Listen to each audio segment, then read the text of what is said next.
Iawn, na ddechrau fo'r datganiad. Bydd y cyfarfod yma'n cael ei recordio ar gyfer cofnodion ac yn cael ei ddarlledu ar-lein yn hwyrach ymlaen. Os nad ydych yn hapus gyda hyn, gadewch y cyfarfod nawr. Rani, diolch yn fawr. Iawn, diolch yn fawr iawn Iwan. Diolch i chi gyd am ddod draw. Gobeithio bod chi mwynhau'r gwyliau yng nghanol y Covid. Beth sy'n dychryn rhywun ar yno bryd, mae ar gynnydd eto dydy, mob man de. Croeso Wyn, o'n i dweud bod ti'n hwyr, ond dwi'n gweld bod ti'n yma. Iawn. Anwen, ymddiheiriadau, swyddogol. Dwi'n cael ymddiheiriad gen Mr Tim Jones a dwi'n cael ymddiheiriad gen cynghorydd Mike Stevens a Mrs Sarah Hattle bod nhw'n mynd i fod fymryn yn hwyr. Diolch yn fawr, rwy'n arall. Dyn ni gyd yma fel arall, yndyn ni? Na, di Gethin ddim yma, a na Elfed. Reit, oce. Dasgan diddordeb. Oes rhywun? Dwi'n gweld bod neb. Felly, awn ni mlaen i'r cofnodion. Oes rhywun am gynnig bod rhain gywir? Owain? Mae gen i, oes, mae yna dau beth ar tudalen 3, tudalen 3, da ni tan 9, dwi wedi godi efo swyddogion yn blaen llaw. Mae yna gyfeiriad at prif swyddog cynllunio, prif swyddog polisi cynllunio yna, ac dwi wedi cael cadarnhad a dod y person yna ddim yn yr cyfarfod. Ac yn ail wedyn, yr ail baragraff i lawr yn yna, mae yna gyfeiriad, mae yna ddyfyniad mewn ymateb i gwestiwn, dywedodd y prif swyddog polisi cynllunio nad oedd yn bosibl diwygio'r ECK ar hyn o bryd. Dwi'n meddwl lla ddylwn ni wneud hynny bach yn cliriach, achos mi welwch chi o'r penderfyniad bod ni wedi wneud hynny, ac illa na i ofyn i John jyst i fod yn be fysa'r geiriad priodol i wneud hynny'n fwy clir. Iawn, diolch yn iawn. Diolch am y sylwadau, Owain. Ie, jyst i gadarnhau Siôn oedd yna, felly swyddog polisi cynllunio, oedd yn cyflwyno ddim prif swyddog polisi cynllunio, felly os wedi llawn yn gwneud y diwygiad yna. Ac ia, wrth gwrs mae o'n bosib newid y canllaw cynllunio atodol oherwydd mae o'n ddogfen ymgynghorol yn dod yn ôl i'r Pwyllgor eiddo, ond dwi'n meddwl bwriad beth ni'n drio ddeud, fan ydy, dio ddim yn bosib newid egwyddor y polisi yn y canllaw cynllunio atodol. Mae'r canllaw yn dilyn y polisi sydd wedi fabwysiadu, so os fydden ni jyst ychwanegu y diwygiad yna, please, ond iawn, nid hyn yn bywyd ydyn. Diolch yn fawr. Iawn, diolch yn fawr. Edgar? Mynd i gynnig bod nhw'n gywir yn ei Mr Cadeirydd. Oce. Oes rhywun yn neilio'r cynnig yna? Mae Brian efo'i law i fyny. Oce, ni'n gweld hynny, mae i wedi eilio. Brian? I'm happy to second it, Chair, but I also have a question in relating to item 11.1 for further feedback. Ie, fedrai adrodd yn ôl ar hwnna. Fel dwi'n meddwl ydych chi'n ymwybodol, nes i anfon llythyr i'r arolygaeth cynllunio yn bod i'r pwyntiau godwyd y Pwyllgor dwytha. Ges i ymateb, oedd yn rhywbeth o'n i'n disgwyl gan arolygaeth oedd yn reid eglurhad tu ôl i'w penderfyniad nhw. O'n i'n teimlo pyn bach gwell ar ôl cael eglurhad yr arolygaeth cynllunio. Nes i rannu'r ymateb yna hefo'r aelodau. Diwedd gorffennaf, dwi'n meddwl, oedd jyst ddim yn bell cyn i fi fynd ar fy ngwyliau, dwi'n meddwl. Ie, ar chi.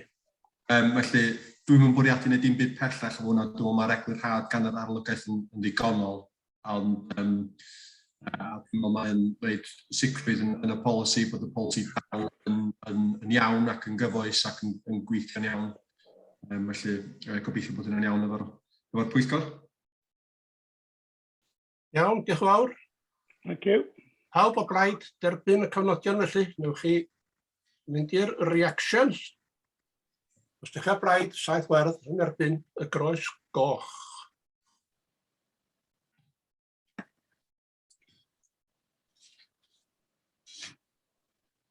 Mae hwnna wedi gario.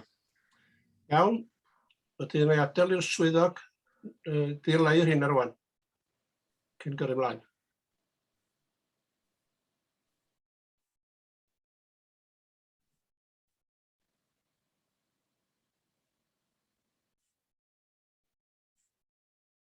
So chi'n cario ymlaen am y tro, na weithio allan sydd yn neud.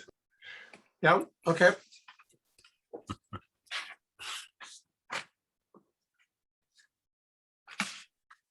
Mr Cadeirydd, ydych chi'n dal i gymryd materion yn codi? Ar y rhaglen, dwch. Ia. Dros y dudalen 4, mi wylwch chi dan eitem 2 bod yna gofyn i'r cadeirydd ysgrifennu at Lywodraeth Cymru godi pryderon yr aelodau. Dwi'n meddwl oedd yna mateb wedi dod ar hwn.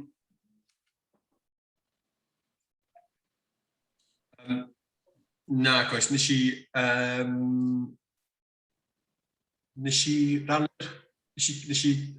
gyrru llythyr allan. Nes i rannu hwnna fel aelodau, dod i'n cwestiynu dy hyn, ond dwi'n meddwl nes i. Dwi wedi cael ymateb gan y gweinidog sydd yn dweud maen nhw'n brysur a mae'n pyn bach o oedi hefo ymatebion ar hyn o bryd. Nes i basio hwnna ymlaen i fel y cadeirydd, ond da ni heb ymateb llawn gan y gweinidog eto. Iawn, diolch yn fawr. Cais chi ddyn o'r un. Tan y Bryn, Carn, Dol, Benmaen. Cais olweithredol i gadw siale Bren. Mr Gwynn, Richard. Bore da, cadeirydd. I'll just share my screen. Let me just bring up the presentation.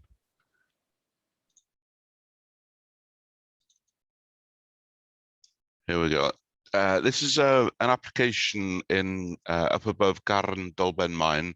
It's a retrospective application for the retention of a timber chalet for a hold on, let me just hold on.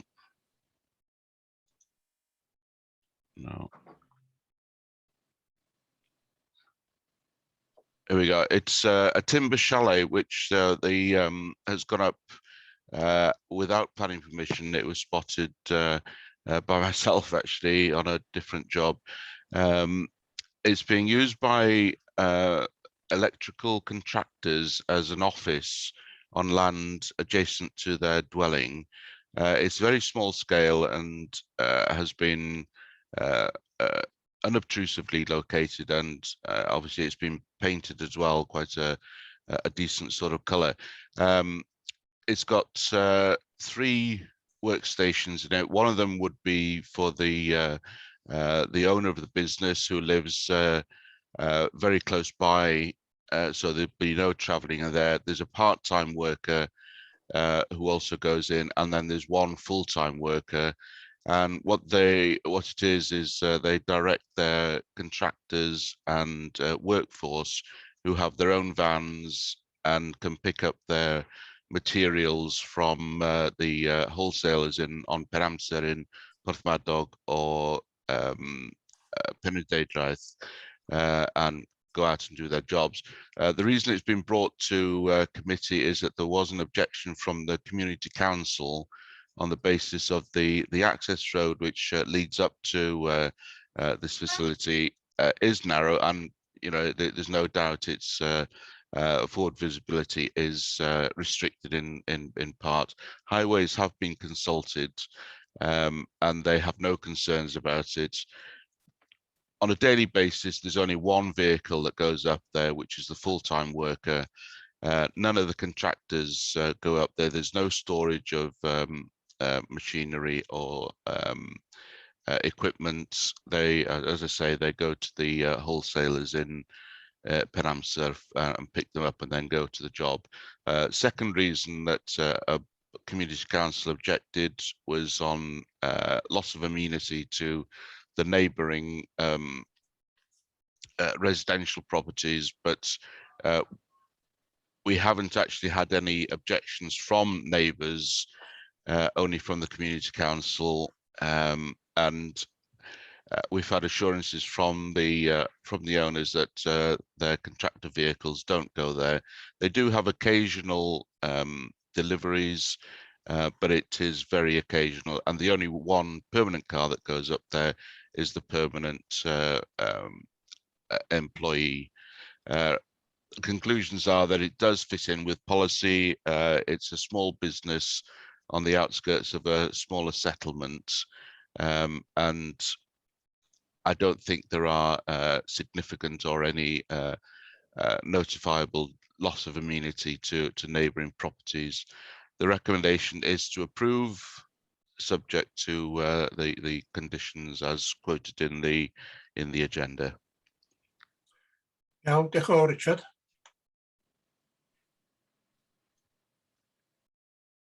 Gawn ni lynia pawb yn ôl, os gwelwch chi dda. Na ni, gwych. Reit, Edgar y law i fyny. Cynnig bod ni'n mynd efo'r argymelliad, Mr Cadeirydd.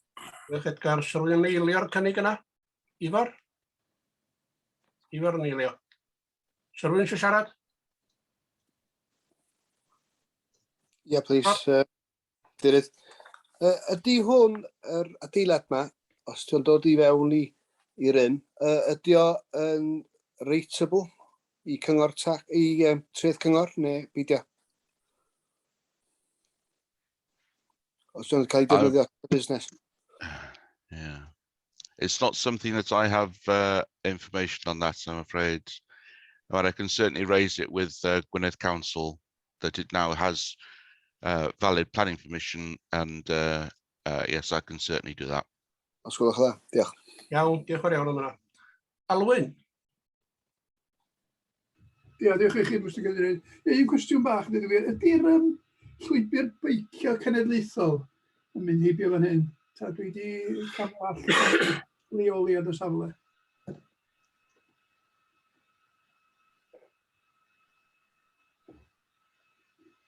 Again, I don't have information on that. There aren't any public right of way that would be affected by this. I'm not aware of where the national cycle path goes, I'm afraid. Iawn, diolch yn fawr. Owain? Felly fedra i helpu'n hynny, o beth dwi'n gofio, mae lôn eifion wrth ddim yn bell yma, bod yn posib na hyd hwnnw yma'n mynd, ond hyd yn oed os bysa fo'n mynd yn y cyffiniau yma, bysa fo'n mynd ar y lôn fach na sydd wrth ymyl tan y coed, a nid i fyny'r lôn fach sydd yn gwasanaethu'r sialell. Iawn, diolch yn fawr. Iawn, Alwyn? Diolch yn fawr am hynna. Oce. Judith? Diolch. Ie, jyst meddwl am yr concern cyfer cymuned lle o ran yr cynnydd yn y traffig. Bysa yna arwydd o ryw fath yn gymorth yn hynny o beth?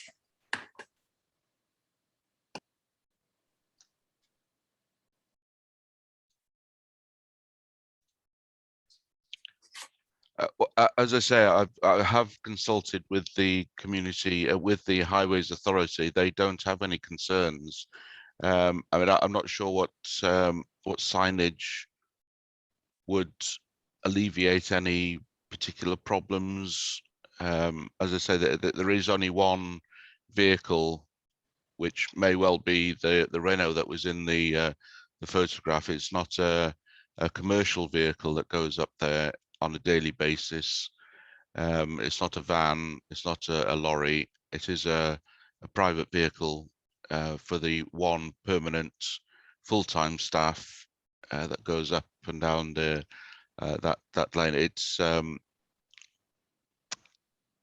not sure what signage would help, unless you have a suggestion.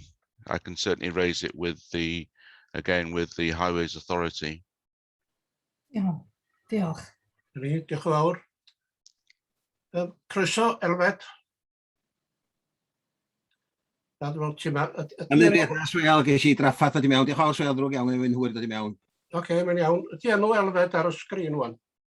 A fe siwn di beth isio.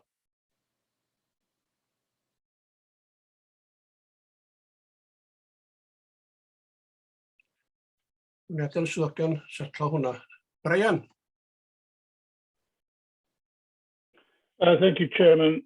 You mentioned the conditions that would be attached, which are only set out as the one, which is that it is carried out in relation to location plans and office layout. In some circumstances, we do condition to the extent that the business or the permission is only granted so long as the current proprietor sort of runs it, or the person living in the house runs it. In other words, it's tied to that. So if there was a change of ownership of Tanner Bryn, that the building would perhaps cease then to be for business use. I don't know whether that is something that has been considered, and whether in fact, because of its rather unique location here, it clearly fits in its current use, but if somebody else took it on and did a different use there, it might be, but still within the same class, it might actually not be quite so acceptable. And whether we should be conditioning it just to tie it to the current occupier and business. Diolch, Brian. Richard, yeah, I mean that's a very fair point, and if members wish me to put a condition tying it to Tanner Bryn and the owners there, or to the business, then yes, I can certainly consider that wordings to that effect. Sorry, Jonathan. Jyst o fewn ar y pwynt yna, fel arfer, da ni'n cyfyngu meddiant busnes i ryw leoliad os mae ynghlwm i trosi adeilad ar fferm neu rhywbeth fel la, neu ryw gynllun gyfeirio sydd ynghlwm i ryw fferm. Mae yna bolisi sydd yn gefnogol i'r fath yma ddatblygiad, felly dwi'n teimlo bod angen cyfyngiad o'r fath yn yr achos yma, ac os mae'r defnydd yn newid ac yn mynd yn mwy prysur neu yn ehangu neu rhywbeth yn y dyfodol, bydd unrhyw newidiadau fel yna yn dod o dan cynllunio, a felly bydd ni'n gallu rheoli hynna trwy cais cynllunio pellach. Felly dwi'n meddwl, yn bersonol, dwi'n meddwl sy'n yn gyfyngiad yn heg wrach. Iawn, diolch Jonathan. Alwyn, sydd wedi mewn? Un mater bach arall. Ran lleoliad yr siale yma rwan yn yr datblygiad yma. Os na reswm pam na dydy'r datblygiad yma ddim ynghlwm wrth Tanner Bryn ei hun, lle mae'r chenog yn byw? Gofyn cwestiwn ydw i. It is within the land holding and within 25-30 meters of Tanner Bryn. It is in very close proximity to the Tanner Bryn dwelling. Iawn, diolch yn fawr. Ifar? Diolch Cadar. Ie, sôn am amodau, diolch bosib roed o'n categori ben ei hun, be maen nhw'n gael sous generis, neu ydy o'n rhywbeth cyffredinol, gan bod o fewn curtilage yr Tanner Bryn ei hun. It's not within the curtilage of Tanner Bryn. It is on small holding, but in close proximity to Tanner Bryn. I would not say it's within the curtilage. The use class is quite clear, and the description is quite clear that it is in connection with the small holding and with the electrical contracting business. Any change to that would require a change of use. Okay, diolch. Diolch yn fawr. Dwi'n gael llaw arall i fyny gan neb. Y mae yna gynigydd ag eilydd bod ni'n caniatáu. Bydd Alwyn ag Ifar tynnu y llaw felen o'n os glwch chi dda, cyn i'n di pleidlais. Iawn, diolch yn fawr. Pawb sydd o blaid caniatáu, ydych chi'n mynd i reactions o'n. Saith wedd, pawb sy'n erbyn y groes goch. Yeah, before we do, is that with the added condition that we've just discussed? Wel, yn ôl, beth ydoedd Jonathan, dydy o ddim yn gweddi'n fan hyn. Jonathan, ti'n dod yn ôl eto fo hwnna? Wel, jyst yn sydyn ar hwnna, y prif egwyddor caniatau y cais yma ydy, mae gen ni polisi rhif 19 yn y cynllun datblygu lleol sydd yn caniatau datblygiadau bychan a raddfa bychan i busnesau sydd mewn neu jyst tu allan i sefydliadau i cymunedau. Felly mae hwn jyst tu allan i'r pentre, felly mae'n disgyn o dan polisi 19 ac yn cyd-fynd gyda'r polisi yna. I'r polisi yna ddim yn gofyn am unrhyw gyfyngiadau pellach, felly dwi'n meddwl bod o'n hefo'r polisi, hefo'r cynllun datblygu lleol fel mae o. Os gael ddod i mewn hefyd, gwelliant Brian ddim cael ei eilio, felly dydy o ddim yn rhan o'r bleidlais. Felly yr bleidlais ydy yr cynnig gwreiddiol i ganiatáu. Pawb sydd o blaid, 7 werdd, pawb yn erbyn y groes goch, a beth sydd ar wan, mae dod yn ar y sgrin dydy, bod ydych chi'n bleisio wan dydy. Hwna'r beth newydd gyda ni. Ar gyfer pawb. Dwi'n bodlon eilio be mae Brian yn cynnig, lle bod i'n rhywun wneud hynny rwan, dwi'n gwybod? Ond dyn ni'n mewn bleidlais o'n ydyn. Mae hyn ar hwyr rwan, sori, Alwyn, da ni ar y bleidlais, a mae'r bleidlais Mae di cario. Mae yna 10 wedi pleidleisio o blaid, neb yn erbyn. Iawn, diolch yn fawr. Gawn ni mlaen i'r ail rwan. Ymlaen, mae yna siaradwr cyhoeddus i'r eitem yma, felly... Oes, mae yna oes. Beth y swyddog gyflwyno, ia? Ie, os oedd gyda jyst yn gallu gadael y siaradwr i mewn sgwrs. Richard, eto, ia? Hold on. Yeah. Let me just get rid of this one. Just bringing up the next presentation, Chairman. While I'm fiddling with this, this is quite a big and significant application for the redevelopment of the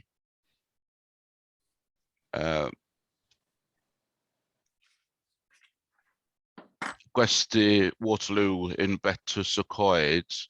The description on screen now is very much a reduced description. It's too big to put on the screen, but I'll run through my presentation here, and there is a speaker, the owner of the hotel, Mr. Glenn Evans, if he's arrived. But I'll just run through what is being proposed.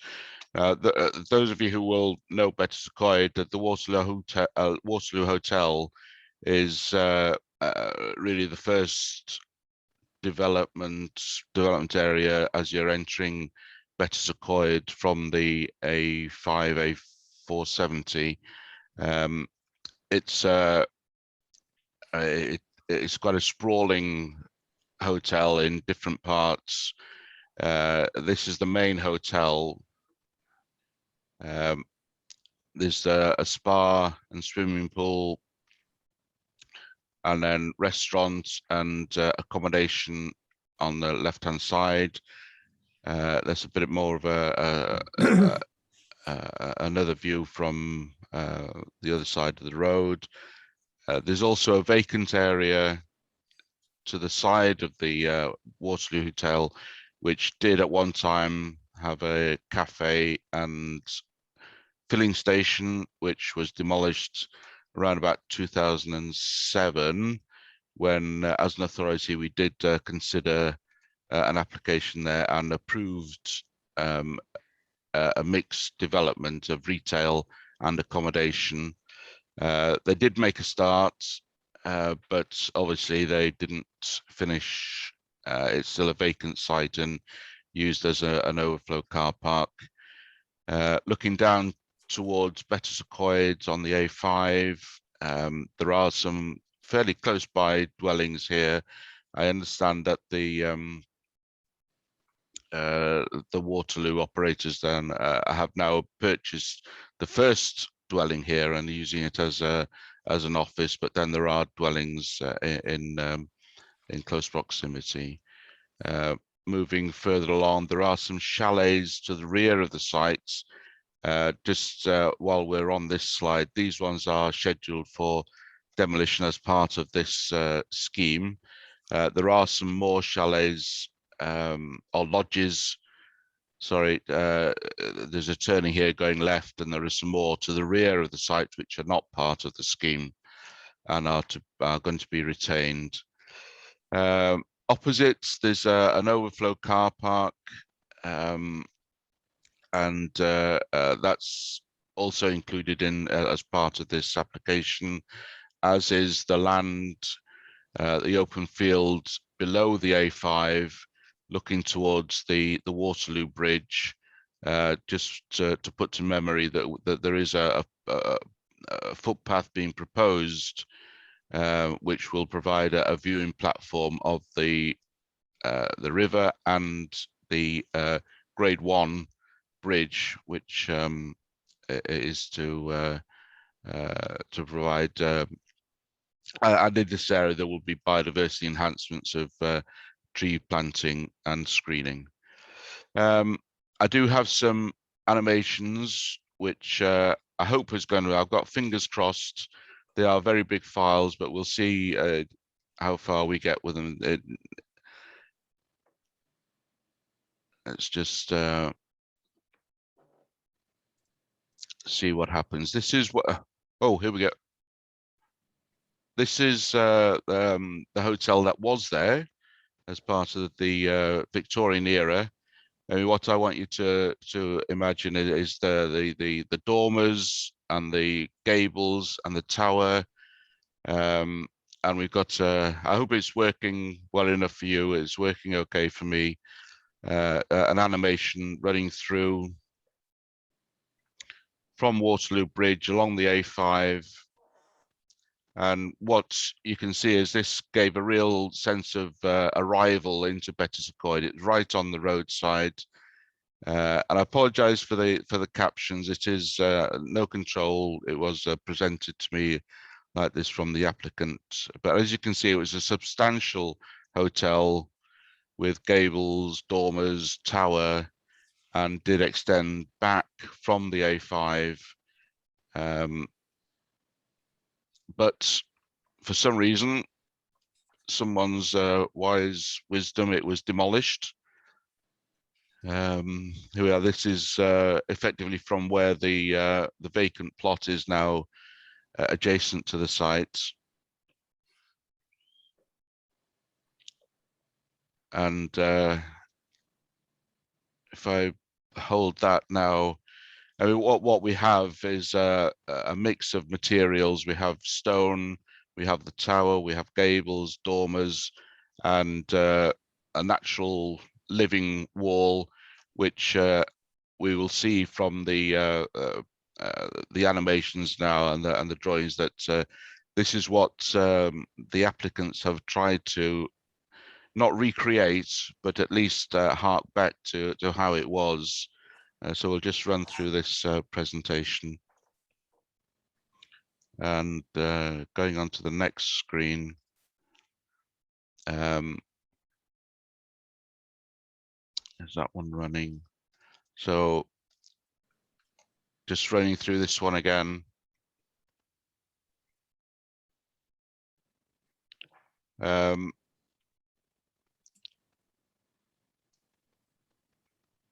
Again, this is from the Waterloo Bridge. You can see the footpath running through the adjacent land. Now, this was an early iteration of the proposed development, and one that we had to move on from. We weren't particularly keen on this, and neither was the design commission. It did show development on the other side of the road, which we weren't particularly keen on, and it did show balconies and wasn't quite right for what we as an authority or as your officers were looking for. So don't take too much notice of the design here, but it does give you an impression of how things are developed on. It's roadside, it's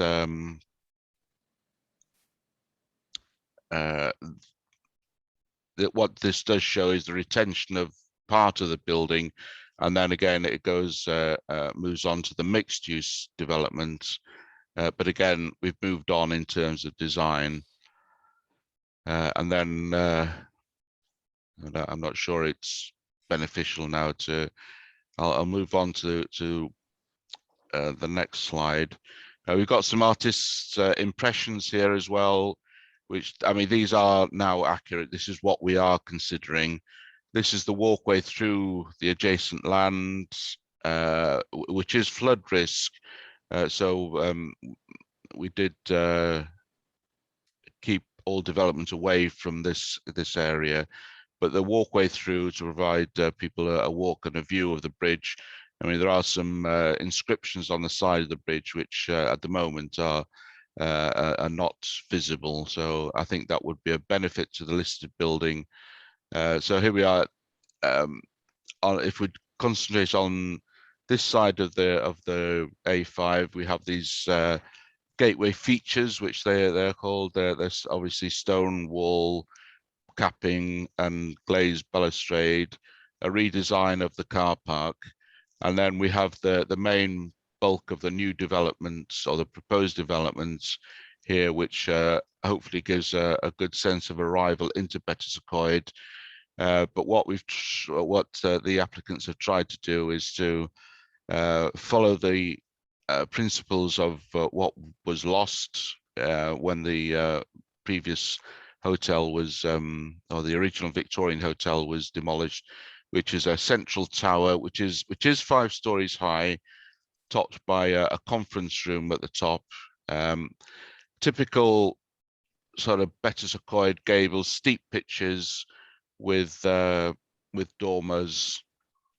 We've eliminated the large areas of glazing and balconies on the front elevation, but we also have the living wall, which will be a designed living wall rather than letting the ivy grow.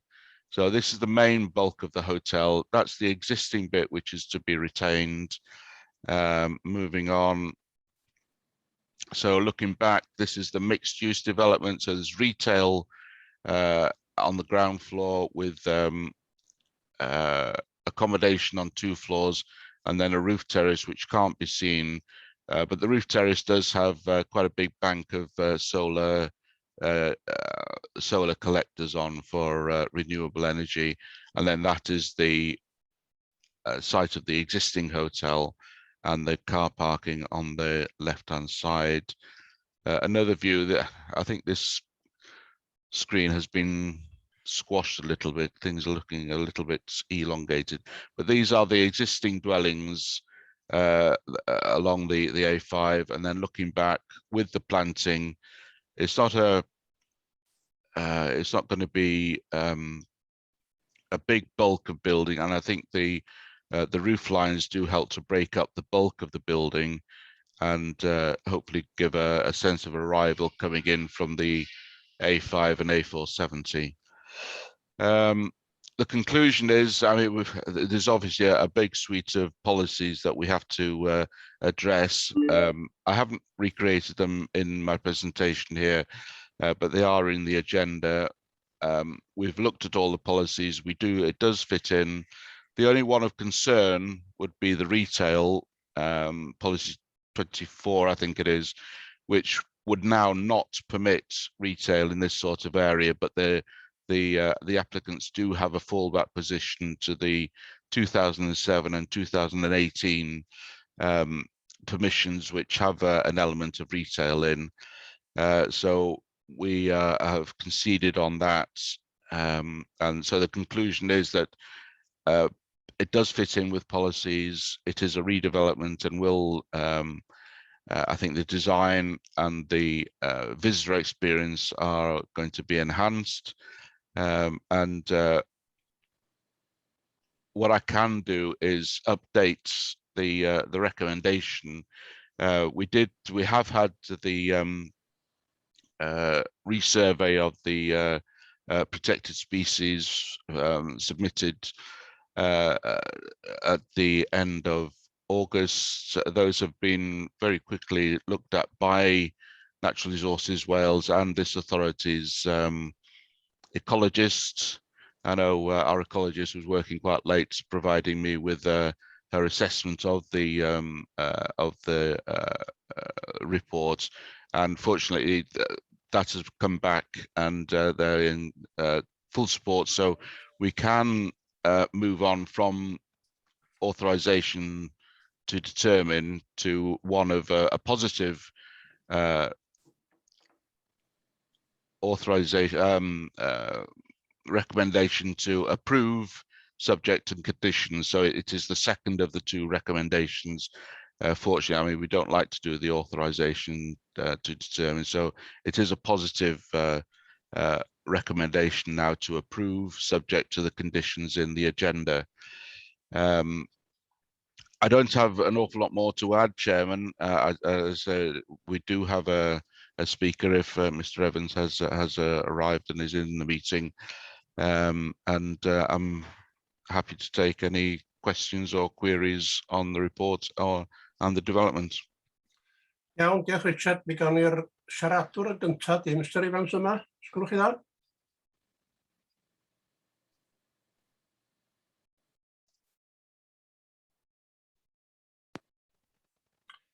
Ydy, dwi'n meddwl i fod o. Croeso'r cyfarfod, Mr. Evans. Gwnnwch chi 3 munud. Thank you very much. Bore. Thank you for allowing me to address the committee today, and I am truly excited to be here, and may I thank Richard Thomas and Jonathan Corley for their support throughout. I am Glenn Evans, the Operations Director of the Royal Oak Hotel Limited that owns and operates the Royal Oak and Waterloo hotels in Betws-y-Coed. Our family has been privileged to operate in the village since 1956, when my mother, Anna Davis, first opened a shop in the old A5 toll house. We acquired the Royal Oak Hotel in 1971, developing the stables bar in 93 and the lodge and retail complex in 99, and have just completed a glass canopy to maximise its seasonal resilience. We employ around 150 to 170 staff, and with the help of the furlough and Welsh Government schemes, we're able to safeguard these jobs over the winter lockdowns during the last 18 months.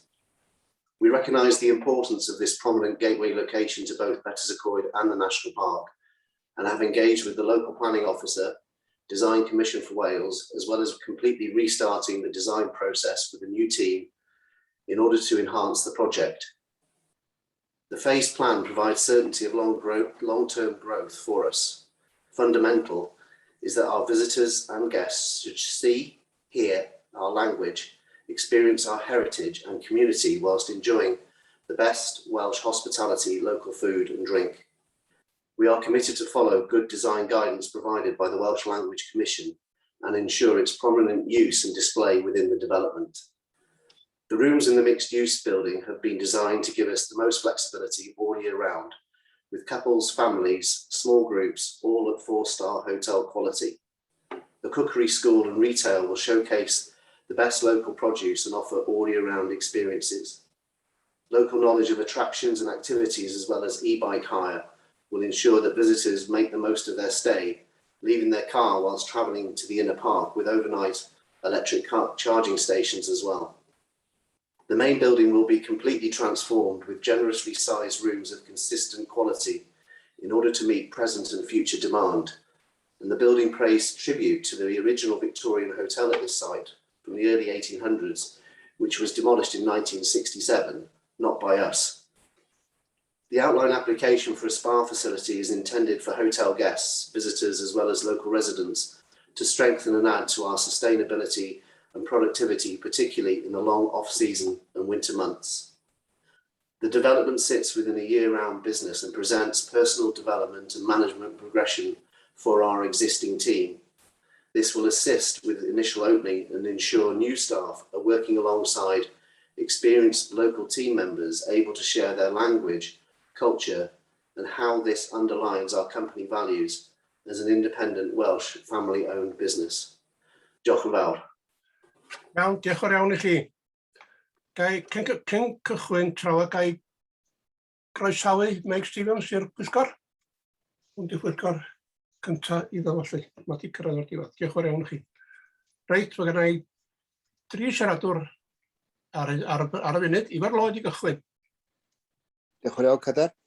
Ie, 2 gwestiwn gennau i Richard. Dwi'n eitha hapus efo'r dyluniad. Dwi'n cymryd yn ganiataol bod yr Comisiwn Dylunio yn eitha hapus o'n hefyd. Dwi'n hoffi'r defnydd o defnyddiau naturiol sydd yn neud o lliniaru i fewn i'r amgylchedd. Ond y cwestiwn pwysig gennau ydy cair felyn, cair ddôl, y ddôl o flaen mae'n llwybr. Os e fapiau, dwi heb gweld mapiau cyfoeth naturiol Cymru hefo llifogi. Unig pryder sgennau ydy pan mae'r afon yn codi, bod pobl yn cyrraedd ar hyd yr llwybr yna yn mynd i fod yn bryderus o dan polisi tan 15, ie? Yeah, I mean the whole of that lower field, the other side of the A5 does fall within the C2 flood risk zone.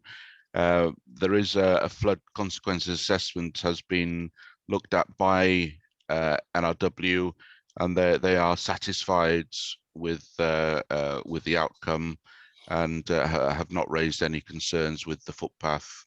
Obviously, if it's underwater, then it does restrict access. But yeah, it's been looked at and assessed, and everything has been okayed by NRW.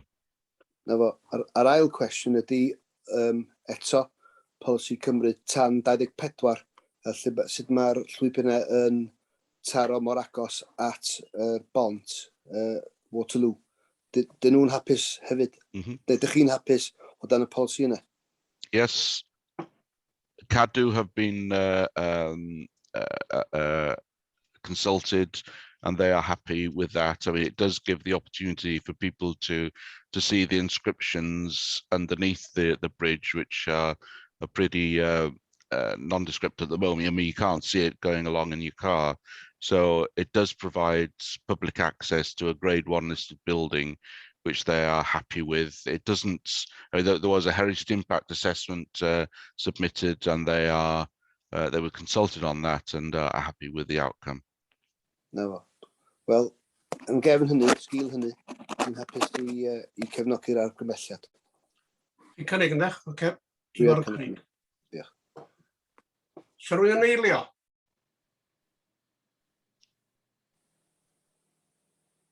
Edgar? Paulin wedi codi law yn eilio. Oce. Reit, torri ymlaen. Brian? Thank you, Chairman. I've got a couple of issues, well, not issues, but questions. I was wondering what increase in use of that site, whether there's been any estimate of the increase in the use of site and what the impact that might have on traffic flows on the A5, which can get very busy, obviously, in the high season when the site is likely to be used at its most, and whether that is going to increase congestion issues going through Betters. My second area of questions was to do with drainage. Obviously, there's with the potential change in use and dependent on the increase in bed spaces and so on, what are the implications for foul water, bearing in mind the proximity to the river, and also stormwater, and how that's being handled through sustainable systems? Yeah, with the traffic side of things, there is an increase of bed spaces and accommodation. So yes, there will be an increase in traffic movements in and out of the site, obviously. But we have consulted with the Welsh Government Highways Agency and County Council Highways, who came back with no concerns whatsoever. I mean, the applicants have provided them with the adequate information, and on this occasion, subject to appropriate conditions, the Welsh Government have said that they're not directing that the application be withheld. They have indicated that they are happy with the runoff from the site and the traffic movements. They haven't suggested any additional conditions other than usual ones that we do see, or information. They didn't ask for any further information. So the work was done prior to submitting the application was successful by the applicants, and they did engage quite extensively with the Welsh Government and Highways Authority. There is adequate parking to allow for the increase in number of bed spaces and usage. So I mean, we have to take their consultation responses, and there are no objections. Moving on to the sustainable drainage, clearly there will have to be a sustainable drainage scheme produced for this. We haven't had any response from Conwy Council Environmental Health on this, but there will be a condition and an advisory that they do require sustainable drainage as part of it, and that is when the Conwy Council will get involved in ensuring that foul and surface drainage is done in accordance with the regulations. Thank you. That's answered those questions. Thank you very much. Iawn, diolch yn iawn, Brian. Owain. Diolch, Mr Cadeirydd. O wrando beth Richard yn disgrifio'r cais ac hefyd o wrando ar gyflwyniad Mr Evans, mae'n haro fi fod hwn yn un o'r ceisiadau pwysica da ni'n mynd i drafod ers dipyn, lle ac yn achos copi'r amddiffynfa dŵr yn Llyn Tegid, mi gofiwch chi gathon ni ymweliad safle. Dwi'n meddwl bod hwn digon pwysig. Da chi'n gwybod iawn, dydw i ddim yn un am argymell pwyllgor safle yn ysgafn, ond dwi yn meddwl bod hwn yn bwysig i ni gael deall y cyd-destun ac hefyd i ni gael yn glir yn y meddwl sut mae hwn yn mynd i ddatblygu. Ac fyswn ni hyd yn oed yn mynd mor bell os di amodau yr canllawiau yn weld y safle yn ei ganiatáu, fyswn ni'n fodlon cyfnodi bod yna gyfle i Mr Evans i gliro i gynllun meistr i'r pwyllgor safle pan bydden ni'n neud hynny. Os na, gai weld os gai a'i gefnogaeth i hynny, os na, mae gen i nifer o veterinariaid dwi angen i codi, ond gai weld os yna eilydd ac gefnogaeth y pwyllgor yn y lle gyntaf. Cyn gofyn am eilydd, beth yw'r polisi gyda'r hyn o bryd o'r Covid na? Dwi'n wedi gweld bod y drafodaeth wedi bod ni'n mynd ar y bwliau safle pellach. Jyst yn meddwl o'r hynna, Cadeirydd, ddar ni gytuno, ddim y cyfarfod dwytha o'r achrein cyn hynna bod ni yn gallu mynd ar ymweliad y safle eto, dyma chi'n gofyn Llyn Tegid. Felly, da ni yn gallu, dwi'n meddwl o'r unig amod ar ni reid ar hynna oedd bod aelodau, os bod nhw'n teimlo anghyfforddus mynd am rhesymau Covid, oedd ddim rheidrwydd iddyn nhw fynd ar yr ymweliad safle. Felly mae ymweliad y safle yn gallu digwydd wan yn llawn. Dwi'n meddwl fel mae'r canllawiau yn dangos ar y ymweliad y safle, mae rhaid cael rheswm penodol ar beth yn eisiau trafod ar yr ymweliad, fel da ni'n gallu cymryd gofnod o hynna. Wedyn, os mae'n o ran cwestiynau i'r perchenog, dwi'n meddwl da ni'n gallu derbyn cwestiynau trwy'r cadeirydd. Dwi'n jyst edrych ar Iwan ar hyn, dwi'n wedi cael y sefyllfa yma o'r blaen, lle da ni yn codi cwestiynau hefo'r datblygwr neu'r ymgeisydd sy'n gallu checio yn amlwg cyn yr ymweliad. Ond ni'n yn siŵr os oedden ni yn, ond os oedden ni yn sicr ysfa trwy'r cadeirydd oherwydd maen nhw'n amodau pwyllgor bydden ni ar ymweliad safle wrth gwrs. Dim hwn di'r fforwm i codi cwestiynau i'r ymgeisydd, ddim ar y safle. Mae'r ymgeisydd yma, mae'n bosib trwy gadeirydd gofyn cwestiynau iddo fo. Yr unig sylw ni eisiau ychwanegu at hynna, da ni wedi cael cynnig sydd wedi cael ei eilio'n barod ar gyfer caniatau. Felly fedra i ddim cymryd ymweliad safle fatha gwelliant, gwrs fysa fo'n ddim yn cyd-fynd efo caniatau heddiw yma. Ond os ydy'r pleidlais yna methu, wrth gwrs, mae'n agorad i Owen bryd hynny i wneud cynnig am ymweliad safle.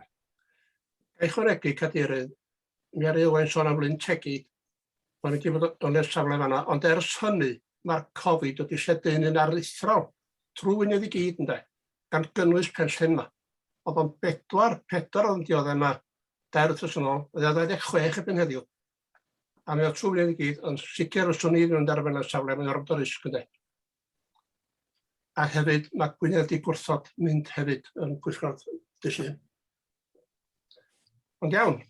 Dwi'n ddiolchgar am yr arweinydd felly gael be fydd y bleidlais. Felly, os ga i symud ymlaen i godi nifer o bwyntiau penodol, Mr Cadeirydd?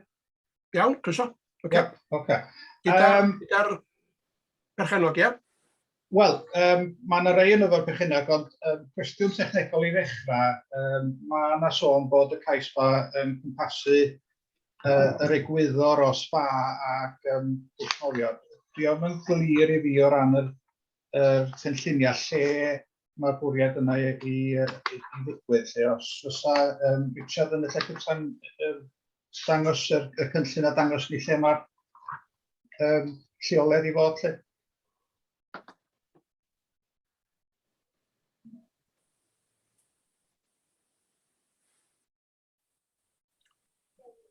Ti ar myd, Richard? Yes, unmute.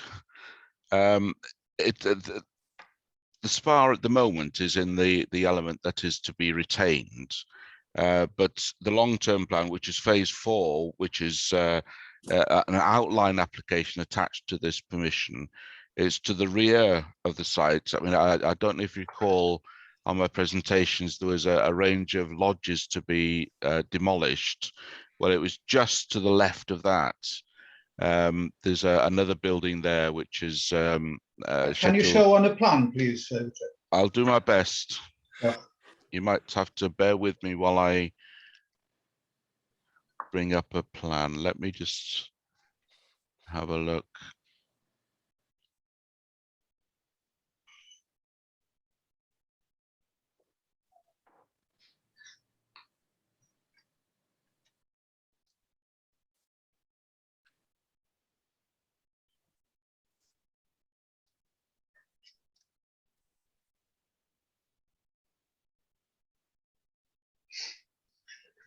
I'm sorry, I'm having a, oh, here we go.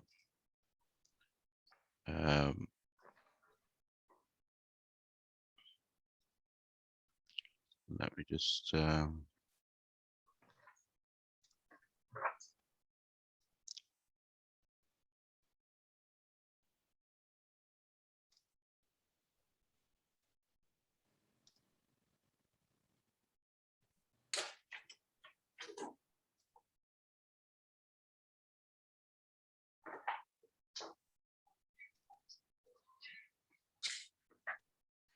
nearly there.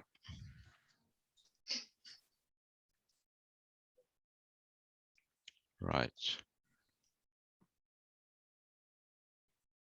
Let me just share the screen.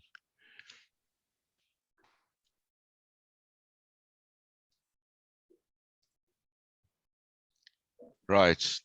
Here is, if I'm sharing the screen, this is the A5 running through. The main bulk of the hotel is here. The proposed spa, part of the outline application, is to the rear of the site in that area there, which is phase 4. Does that help? Yeah. So the range of lodges that are to be demolished is in that area there, and then a car park created. That's the mixed use, that's the new development. So the outline application is there, and these lodges are to be retained. And that's the Shell garage on the left hand side there. Yeah. So it's that building outlined in red there, which is to be demolished. We don't have any details of the spa building as it's an outline application. Dwi ddiolchgar iawn, Richard. Just yn haro fi nod bod ni yn sôn am rhan o'r cais yma fel cais ymlinellol a bod ni ddim yn glir iawn bod ni'n cytuno ar egwyddor rhywbeth lleol. It's unusual having, yeah. It's unusual having parts detailed, part outline, but yes, we're quite happy to accept that and condition it for, and it is conditioned that we would have to have details fairly soon, certainly within the 5-year time scale. Okay, mae gen i gwestiynau, diolch. Mae gen i gwestiynau Mr Evans felly o ran yr ochr economaidd cymdeithasol.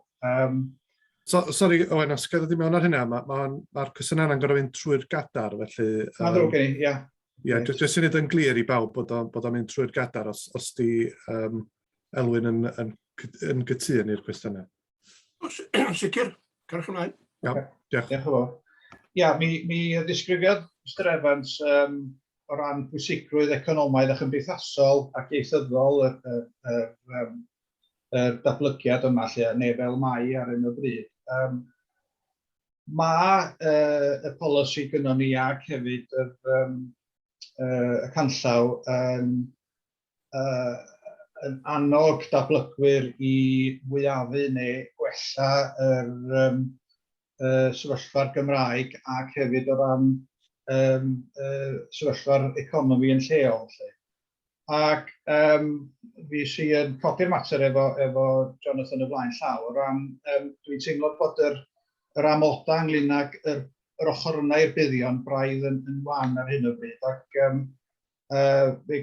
nathoch chi gyfeirio, Mr Evans, at y ffaith bod chi am fodlon cydweithio efo'r Comisiynydd y Gymraeg. Ac dwi'n meddwl yn sicr mewn achosion eraill lle dwi wedi bod yn hlwm, mae yna fwy o bwyslais ar drio cael datblygwyr i ymrwymo i gynllun i hyrwyddo'r Gymraeg yn ehangach. Enghraifft i gael elfen o ddysgu, o gael y staff i fedru o leia cyrraedd lefel 1 o ran Cymraeg mwyn cyfarch ymwelwyr a gael y naws am le yma.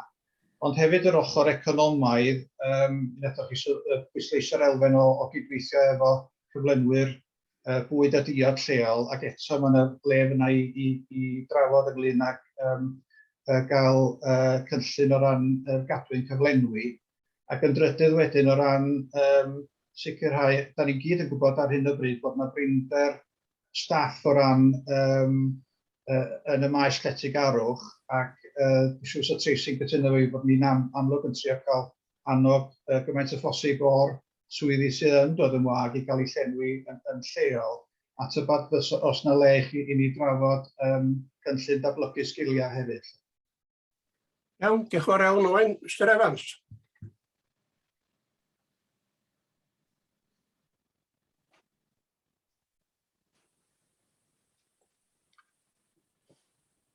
So, thank you very much, and I think there are three issues there. We have a Welsh language mitigation statement. Obviously, we are a private sector, not public sector organisation, but we also recognise the importance of the use of Welsh language.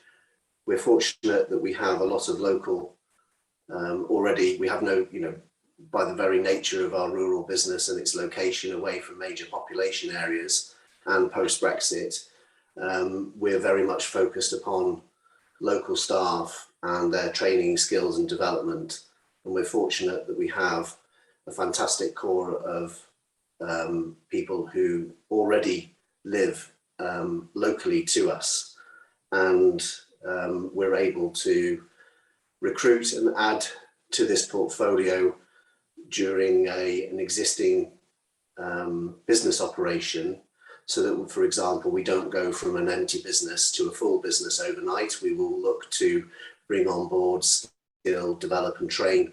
And we already have very close links with local further and higher education establishments, with Llandrillo College and Group Menai and North Wales Training.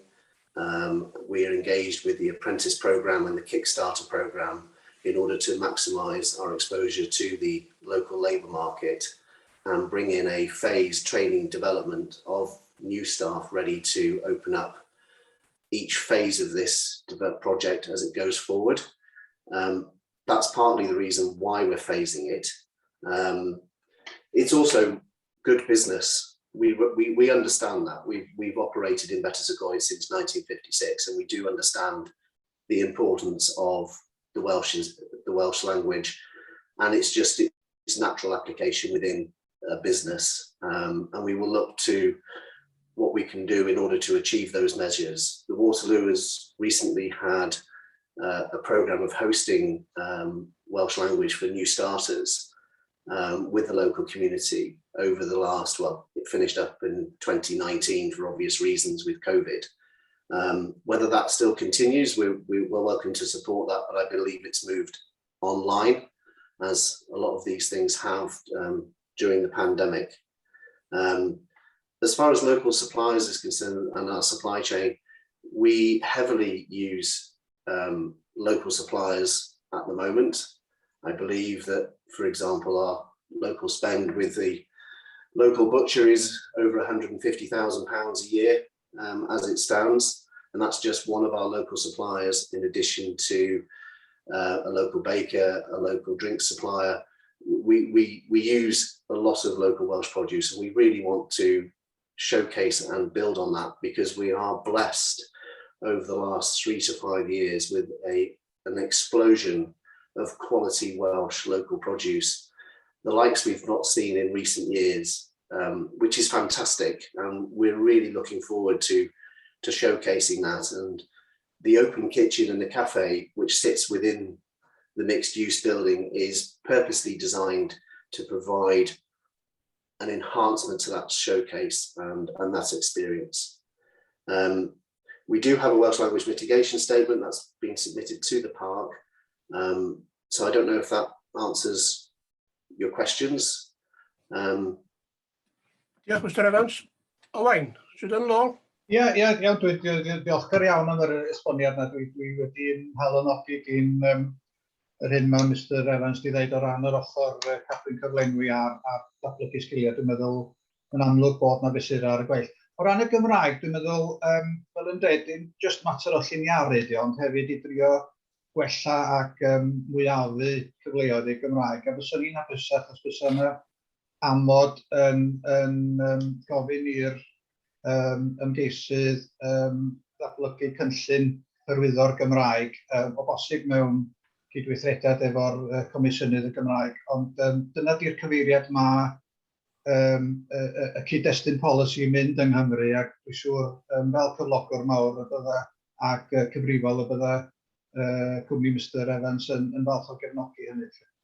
Iawn, diolch. Richard, sydd wedi fewn?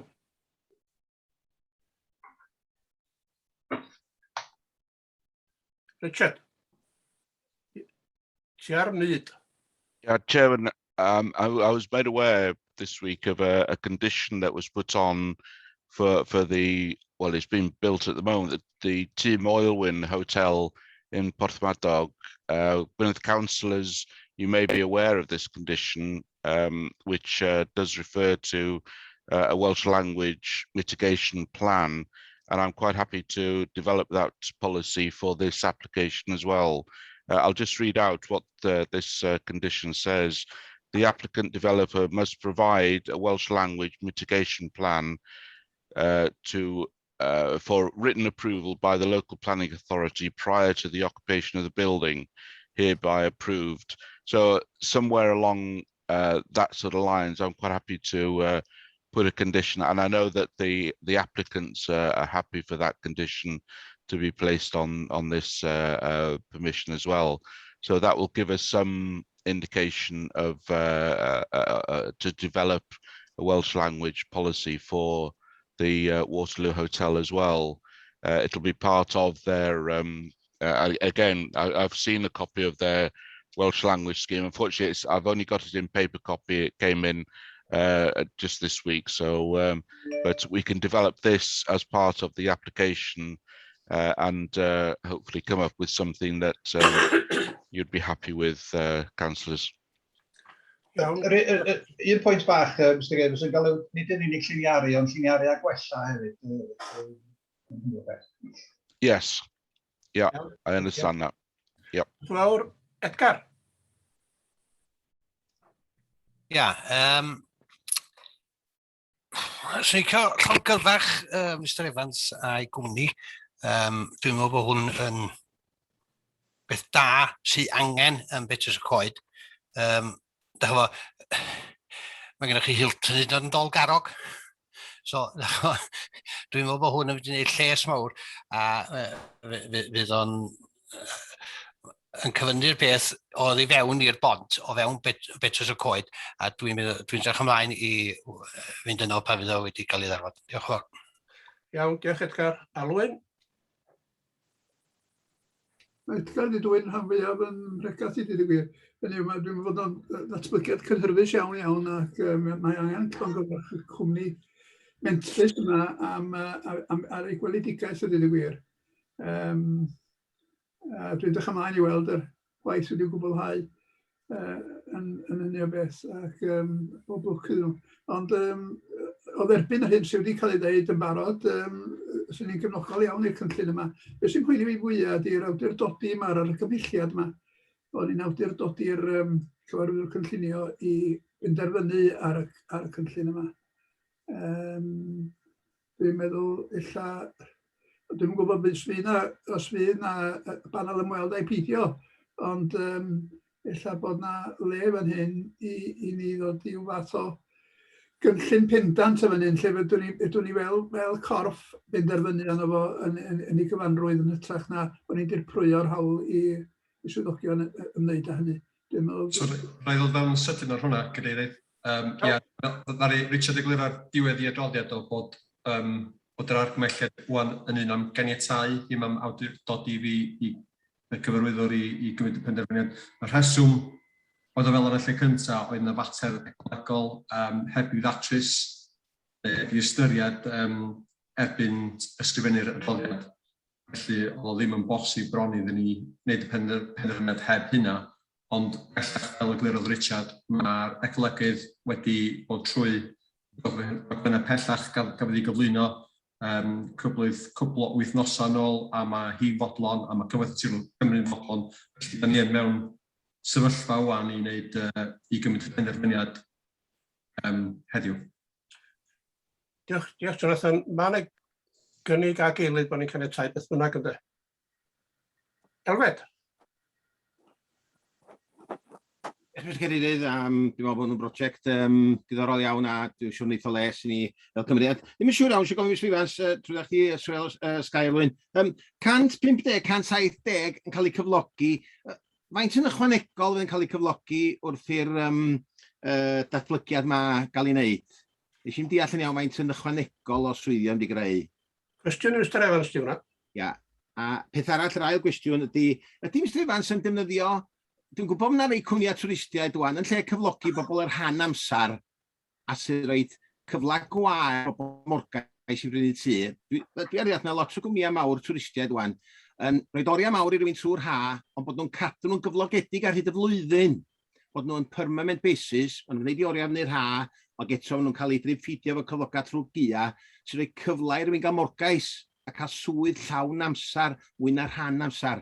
Dwi'n meddwl os Mr Evans yn gwneud hynny'n barod a os bosib trio gwneud hynny i helpu bobl ifanc cael cyfle i brynu tai hunan. Dwi wedi gwybod bod wedi gweithio mewn lle, dwi wedi clywed am gypla ifanc oedd ar rhan amser o blaen, ond maen nhw wedi cael ei wneud yn llawn amser. Gweithio oriau mawr trwy'r tymor gwyliau a wedyn dal i cael y cyflogi a'i cadw'n gyflogedig sy'n rhoi nhw ar y cyfle i gael morgais i brynu tŷ hunan. Dwi'n gwybod os Mr Evans yn gwneud ei fath. Diolch yn fawr, a dwi'n gefnogol o'r prosiect yma. Mr Evans? I can confirm that we're looking to employ around 70 to 75 extra staff additionally to the 150 and 170 that we would normally look to employ. That's as far as the jobs growth and created is concerned. We do employ in the region of 140 to 150 all year round on both part-time and full-time basis. Some people want full-time hours, some people want part-time hours, but those part-time people are employed all year round. We have a seasonal requirement for college and students, which they tend to be with us all year round as well, and they work not just the summer holidays, they work the October half term, Christmas, February half term, as well as Easter and Whitsun to supplement their income whilst they study at college. That works really well for us because it means that come the winter, I can't remember in the last 10 years when we ever laid anybody off for the winter. What we do is we look to retain skills. The current COVID pandemic has shown the benefit of retention of skills all year round, because when it came to reopening in the spring of this year, we were able to carry our 140 to 150 permanent members of staff into the beginning of the season, whereas other seasonal businesses were looking to start from scratch. And that really has helped us throughout the year. And we have looked at, throughout the year, of protecting and safeguarding that core, very important core of permanent staff by making sure that they're not overworked, that we've restricted the business accordingly to match their capabilities throughout. So we recognise the importance of the staff. They're not an Excel spreadsheet, they are the lifeblood of our organisation, and we're incredibly proud of them.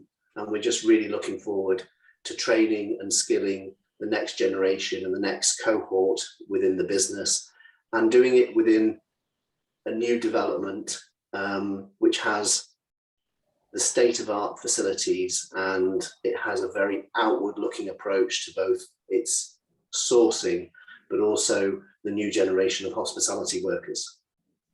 Iawn, diolch yn fawr iawn Mr Evans, a bob lwc efo'r prosiect. Diolch yn fawr. Iawn, diolch yn fawr iawn fan'na. Sean? Ie, yn falch iawn o gefnogi'r cais yma.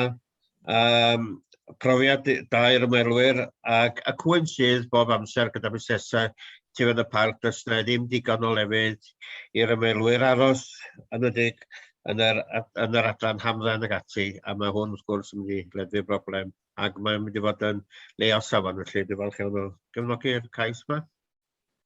Iawn, diolch John. Mike? Thank you, Mr. Chairman.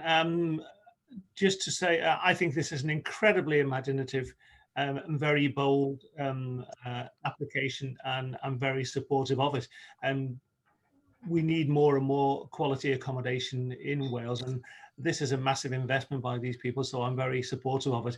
Just back on the question of job creation and things like that, part-time jobs are often much maligned. I mean, as an employer myself, I have a number of part-time or short hours working people who, that's what they want. They don't want to work full-time. And more we're getting applications for people saying, can they have part-time work? Because people don't want to be working 8 hours a day, 7 days a week. So on that point, I think what the applicant has said about his recruitment and retention of staff, because if you've got good staff, you want to keep them. You skill them up, you train them, and you want to keep them. But yes, great imaginative idea, fabulous application, and I give it 100% support. Diolch, Mike. Judith? Diolch. Ie, dwi'n grysynu hefyd oherwydd Covid bod ni ddim yn gallu ymweld mewn cyd-destun o gais mor fawr a hyn, ond yn diolch am ymatebion Mr Evans. O ran y Gymraeg, mae yna rai cynseiliau arbennig o ran y Gymraeg yn Myned, enghraifft Portmeirion, a mae werth cyfathrebu â nhw o ran datblygu polisïau iaith sy'n ei wneud. Diolch yn fawr. Iawn, diolch yn fawr iawn. Dwi'n yn gael bod yn neb arall sy'n gofyn cwestiwn, ond mae gen i un cwestiwn Mr Evans yw chwilfrydedd personol iawn. Bu'n ei gais cynllunio o'r blaen yn fan hyn, flynyddoedd lawer yn ôl. A bu'n ei gathen ni ymwneud safle yna. Aed ymlaen efo'r cynlluniau dy gynnu.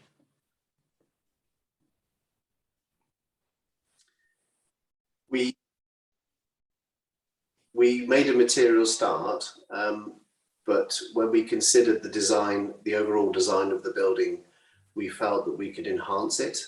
And we restarted the process in 2018 following a recommendation from the Design Commission to take a step back, and the existing application that we had was only related to the former decommissioned petrol station site, and we wanted certainty that once we had developed the petrol station site that we could then move on to the main hotel site.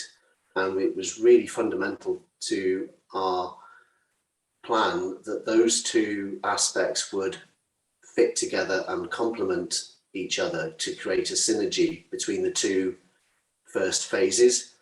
The application, the permission that we had could have resulted in a disconnect between the petrol station site and the main hotel.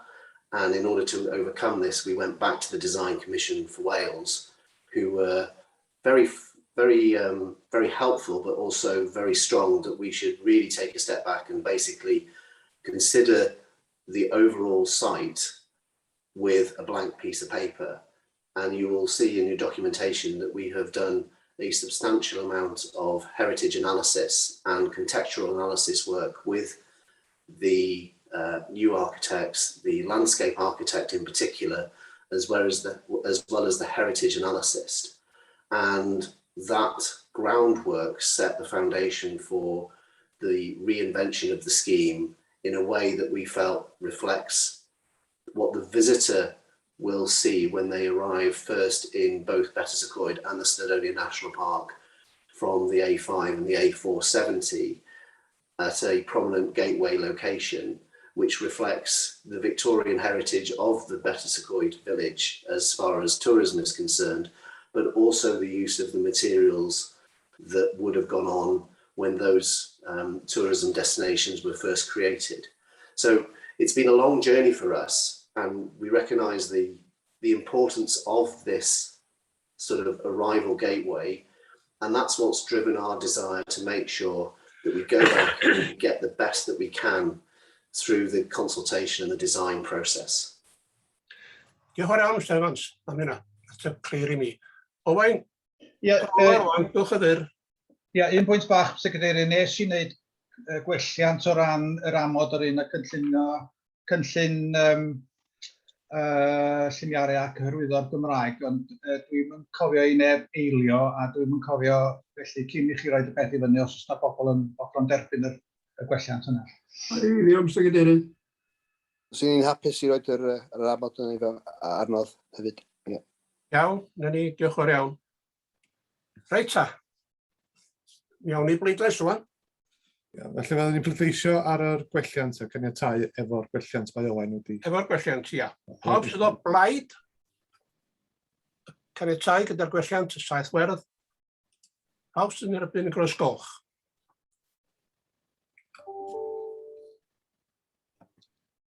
Mae hwnna'n unfrydol hedy gwelai. Mae di gario bendant. Iawn, diolch o'r iawn. Awn i blaen. I rhif 3. Thank you very much. Cai chwarae llwydiad dyffnod dydwy. Diolch yn Cadeirydd, yn jyst bod cyflwyniad.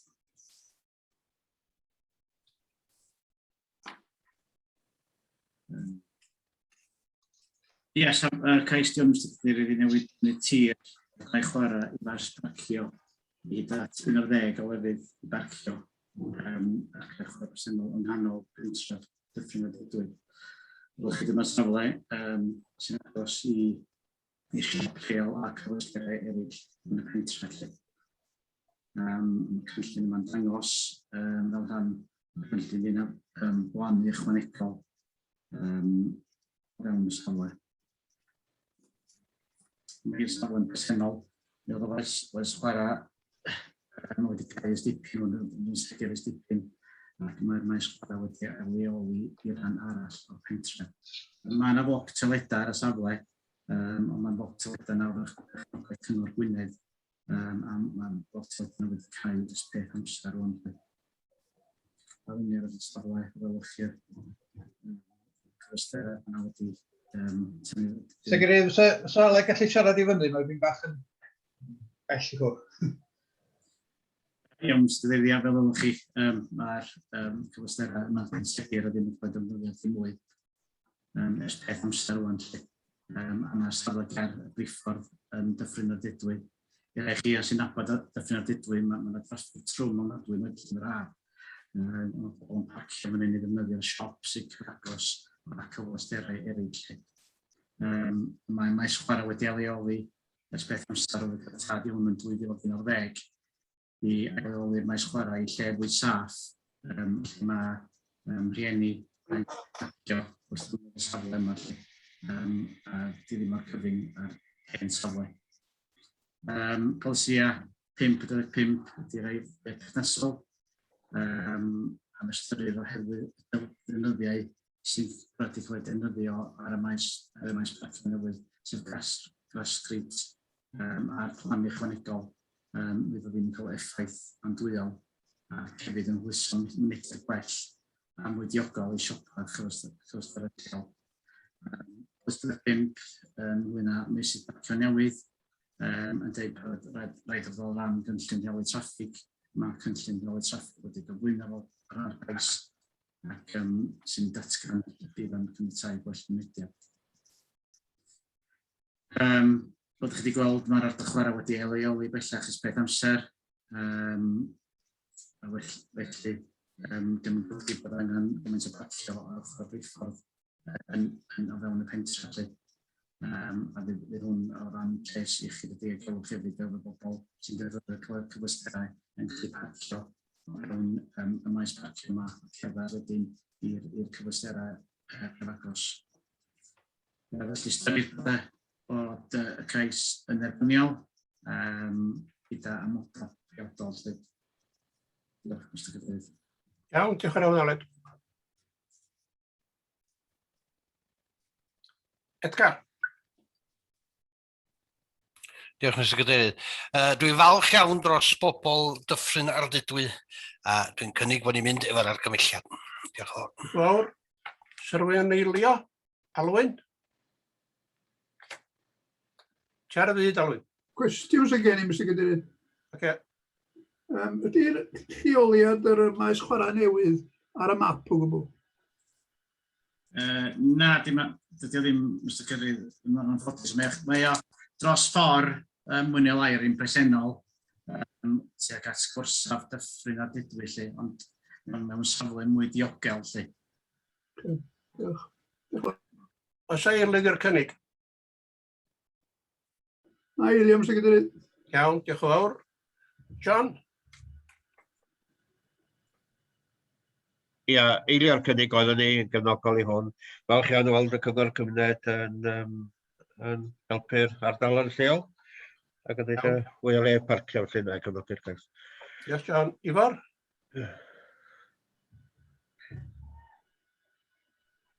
Cwestiwn sgennau, Grass Street, hwnna ydy'r fatha'r sel lle mae'r porfan sefyd drwyddo fo, ie? Ie, so amser fyddwch chi'n gweld jyst i weld lle. Iawn, hapus o fyny, diolch. Owain? Diolch, Sefyd. Jyst cwbl o pwyntau ynglyn ar amodau. O ran yr ochr Cynllunio, ydy o'n briodol bod ar rhyw fath o gynllun i le i gynnal a chadw'r y gwaith plannu yna.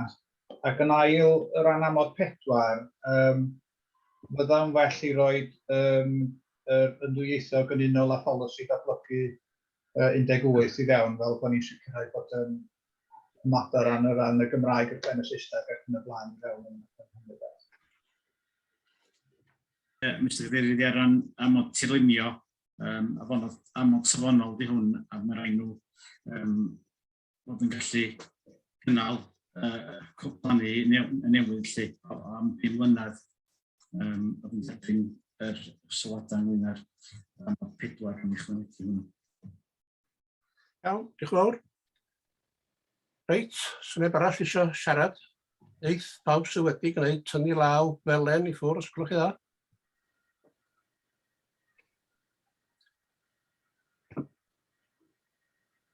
Reit, awn ni bleidlais rwan.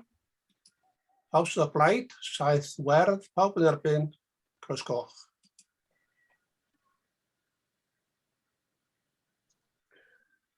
Hwna wedi cario sy'n dweud. Yndi, mae hwnna wedi gario, yndi. Dyna ni, diolch yn fawr i chi. Awn ni mlaen i eitem rhif 5. Mae'r ceisiadau cynllunio wedi gorffen. Canllawn cynllunio atodol a Siôn Roberts sy'n rhoi arhoniad. Cyflwyno hwn. Diolch yn fawr iawn chi. Ia, canllaw cynllunio atodol 15 diwn, sef telethrebu a mastia. Wedyn pwrpas y canllaw cynllunio atodol yma fydd i roi arweiniad manwl am y modd y bydd yr awdurdod cynllunio yn ymdrin â telethrebu a datblygiadau mast allai gael effaith ar dirwedd a chymeriad Eryri, ac hefyd i roi arweiniad i gynorthwyo datblygwyr sy'n cyflwyno ceisiadau cynllunio.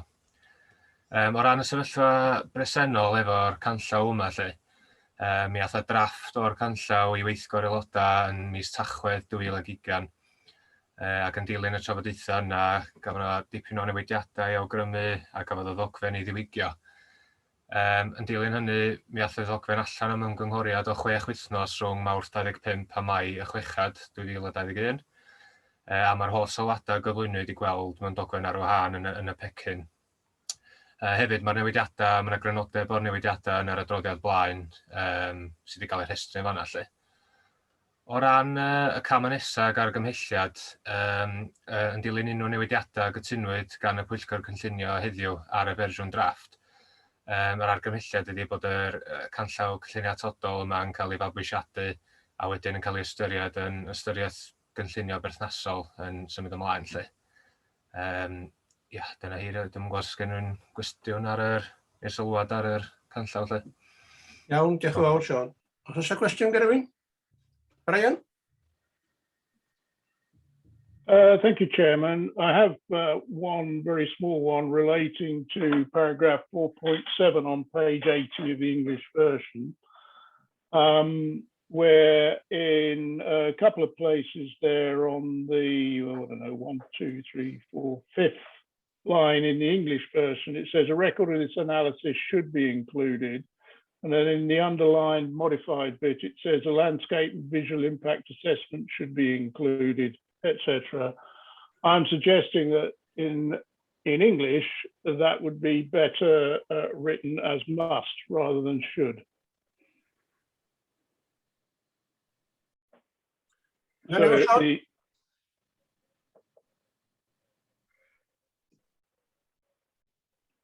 I don't know whether that's an interpretation issue or whether it is, you know, in the Welsh it's got a similar connotation. Yn y Gymraeg, mae o'n dylid cynnwys ydi o, so yn hytrach na mae rhaid cynnwys. Ond, ia, allwn ni newid o i rhaid, os ydych chi'n cytuno ar hynny? I'm proposing that it should be changed to must. Okay, yeah. Os ei ymwneud i'r cynnig yna? Na i Leon. Iawn. Mi gawn ni gyflwyno fo hefo'r cynnig yn y diwedd felly. Iawn, Judith. Diolch. Ia, na, dwi'n ymwybodol mae pwyslais ar effaith ar y tirwedd sydd yma, ond dwi'n ymwybodol hefyd bod na amrywiaeth barn o ran yr effeithiau iechyd. Mae ardaloedd yn India, er enghraifft, i gwahardd mastia ar ysgolion. Mae yr antenna law yn Chile yn gwahardd y mastia mewn ardaloedd mewn nhw'n alw'n sensitif, sef ysgolion, meithrinfeydd, ysbytau a chartrefi preswyl. Felly, credu bod hi'n bwysig yn bod ni'n cadw golwg ar wyddoniaeth. Diolch. Diolch, Judith. Dwi'n gweld bod e law arall i fyny i siarad. Oes, mae Mike eisiau siarad. Mike. Thank you, Mr. Chairman. Yeah, just very quickly, as a sort of a manufacturer in rural Wales for many years, one of the biggest problems we suffer from is very poor communication links with our sort of counterparts across the border. You know, we suffer from very slow speed broadbands and all manner of things. So anything that can be done to improve communication in rural Wales, I am very much in favour of. Obviously, with the conditions, especially things like landscaping, etc., and that. But yeah, I think we need more of this. We just have to, otherwise we're going to get left behind. Iawn, diolch yn fawr. Oes rwy'n wedi cynnig dwch?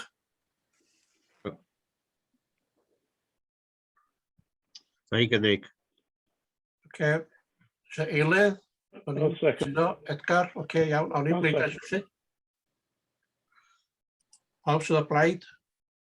Derbyn, 7 gwerth.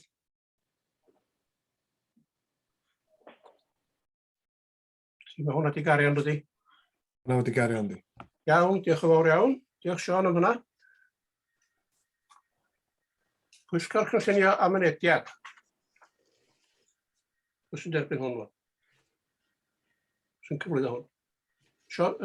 Os am cyflwyniad fyma, Elin, hwn ydy jyst y rhybydd mewn gorfodaeth sydd yn dilyn yn y tudalen nesaf.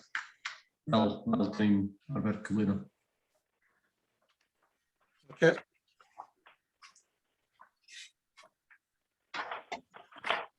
Ar y 93 ymlaen, ia? So gwestiwn ar hwn.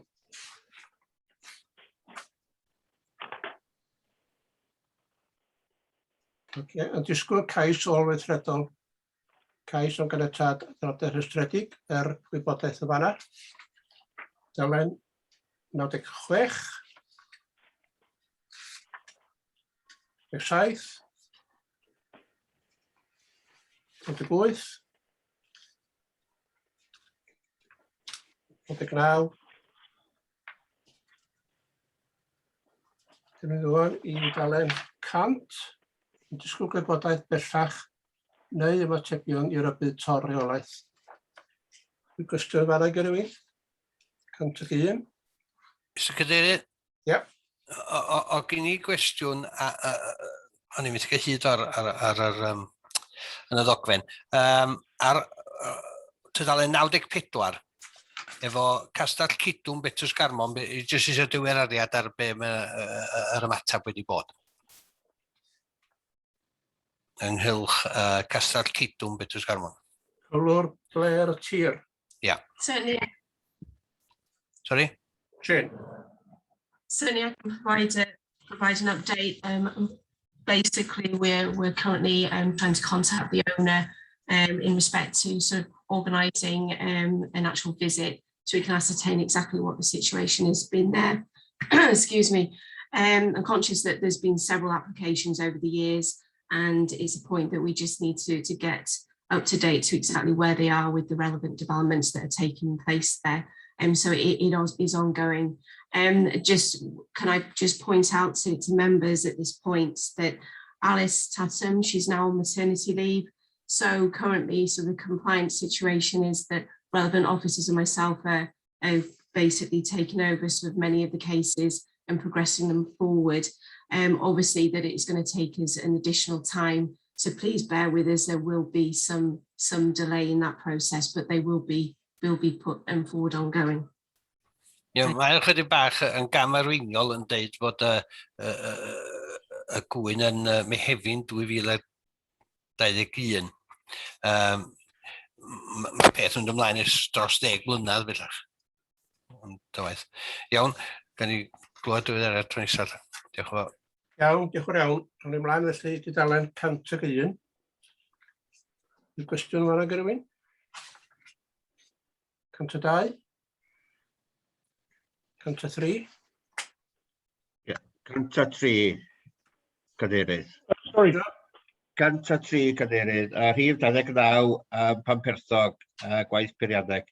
A diolch i'r fod y tir gael ei werthu efo chi'n cysylltu ar perchenog newydd. Be di'r sefyllfa'n fan'na rwan?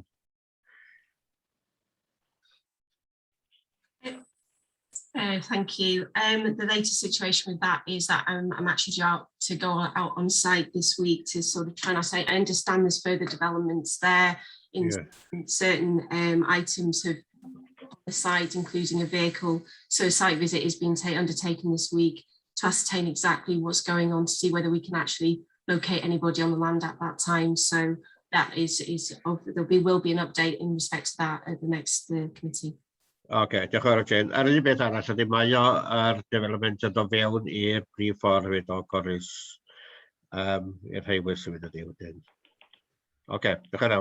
Iawn, diolch yn fawr. Brian. Sorry, Chair, whipping back to page 102, number 25 there, land opposite Tanner Castle, Galwithian. Well, sorry about the pronunciation. The contact with the owner and a site visit due in June 2021, bearing in mind this is relating to an enforcement notice. Do we have an update on that one? Yes, the update in respect to that is I've spoken to the relevant officer who's handling it. Obviously, they're currently also doing policy work as well. They have carried out a visit, and I think there has been a slight improvement, but it is not. It hasn't obviously been fully complied with the notice. Therefore, we are going to look at proceeding to take further action in that respect, which will be prosecution proceedings. As I say, just with the relevant resources that we have at the moment, things are taking us a bit longer. I think the main instance, and the main sort of the thing we need to consider here is the fact the enforcement notice is in place. So it's not a case that there's no actual action that has actually been taken. It has been. So. Thank you. Iawn, diolch yn fawr, Jane. 104. 105. 106. Achosion lle mae camau ffurfiol yn cael eu hystyried neu wedi'w cymryd. Cwestiwn yn fanna. 107.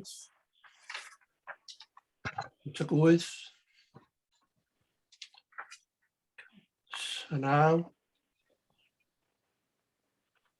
110. Mr. Chairman, can I just provide an update in respect to Nanai, because I was very conscious that at the last meeting we did say that a report and sort of drone footage would be presented to this committee.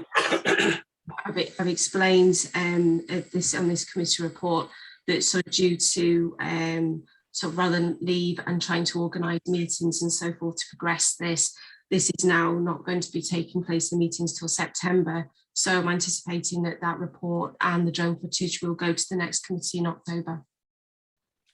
Iawn, diolch, Jane. John? Just o feddwl un beth, dwi'n siŵr pan i wedi, ond y carpedi yn Llanellid, fel dwi'n deall, maen nhw dal yna heb cael ei symud. Di sicr bydd ysyn y ffarmwr a Big Bear yna, os nhw wedi cael ei symud cyn hyn. Be di'r diweddariad gyda carpedi yma? A gyda nhw dal yna i gychwyn. Ar y dalen yn ti, John? Dwi'n siŵr beidio, a dwi'n gweld o, dwi'n siŵr ffeindio wan. Mae Jane gwybod amdano fo, ydy. Yeah, I am aware of the situation. Certainly the NRW are in the process of taking proceedings, and those have been delayed now until October. I've actually written to the owner in respect to obviously the planning situation. I've not heard anything back, so we'll be progressing to the next stage, as obviously it's completely unacceptable with the change of use that's taking place there, and it has been ongoing for a long time. The main, obviously NRW are the main body that has proceeding in undertaking the relevant action, and obviously that is progressing forward. Diolch yn fawr, Jane, ond sy'n ei yn licio rhywbeth sy'n mynd ymlaen o fi an, os mae o'n gwyn. Dwi'n cael gan bobl ardal o felly. Diolch yn fawr. Iawn, diolch yn fawr. 109 ydy'r ola, na'n like 110 o fanna. Lian Nanai.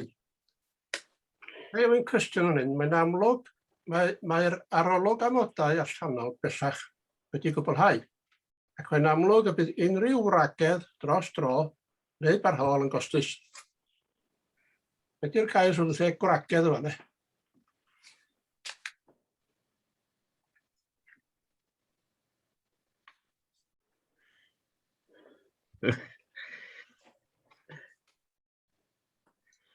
Siwr. Mae gwragedd yn gostus. Chi'n awgrymu'r beth o fanna, dwch? Iawn, gawn ni ateb so nesaf gobeithio. Reit. Sgan i ddim y fersiwn Saesneg o'n blaen ni, felly dwi'n gwybod beth yw'r cyfieithiad yn Saesneg yma. Beth yw'r gair Saesneg ta? Seledus yna? Expensive. Jane, have you got the English, the first paragraph of the last column there? I bring the last version. Which item are we looking at here? The Nanai one? Nanai, yeah, the first paragraph of the furthest column on the right. Yeah, the external conditions survey is now being completed. Can you just read it out? Because there's a misunderstanding on a word within the Welsh version. The English. Oh, yeah. That might be. Sorry, yeah, it might be the spelling. There is a spelling mistake on the word repairs on the actual English version. So do you want me to just read it out? What the it says the external conditions survey has now been completed, and it is evident any temporary or permanent repairs will be costly. Confidential discussions are now ongoing in relation to how the authority can progress the safeguarding of the building. Iawn, diolch yn fawr.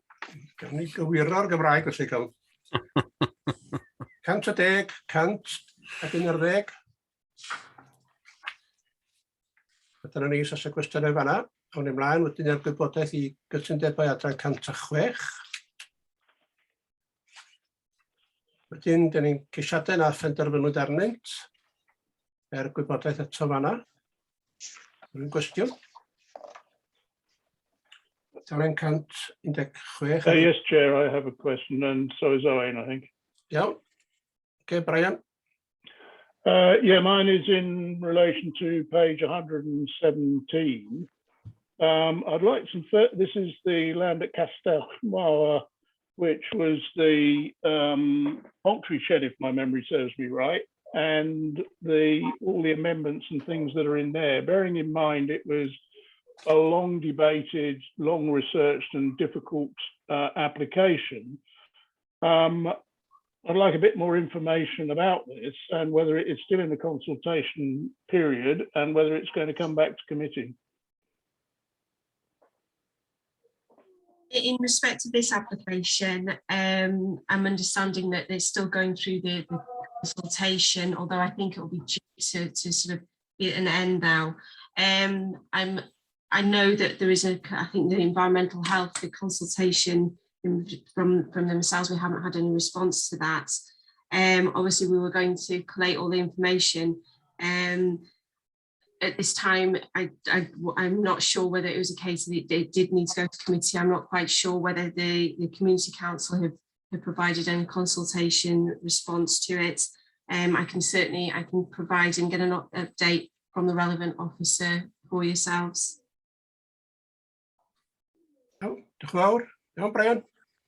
Yeah, I mean, my personal view is that bearing in mind there's things like increases in height, changes to the vegetation and so on and so forth, as it was such a contentious issue in committee and in the community, we maybe ought to see it again before decisions are made on it.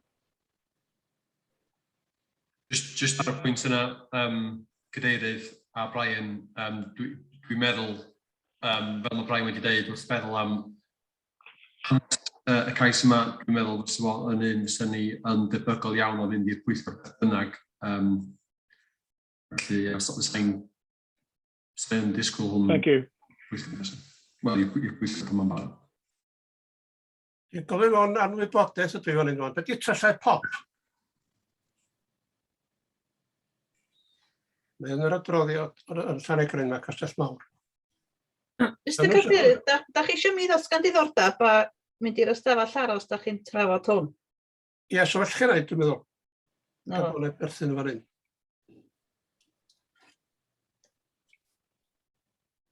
Os gael rhoi yn yr ystafell aros tan da chi wedi gorffan trafod y mater yma. OK. Mae'n dweud o'n ein cynnwys y bregus tail tyllau pop ar yr ochr ddeheuol. Ydy twll pop.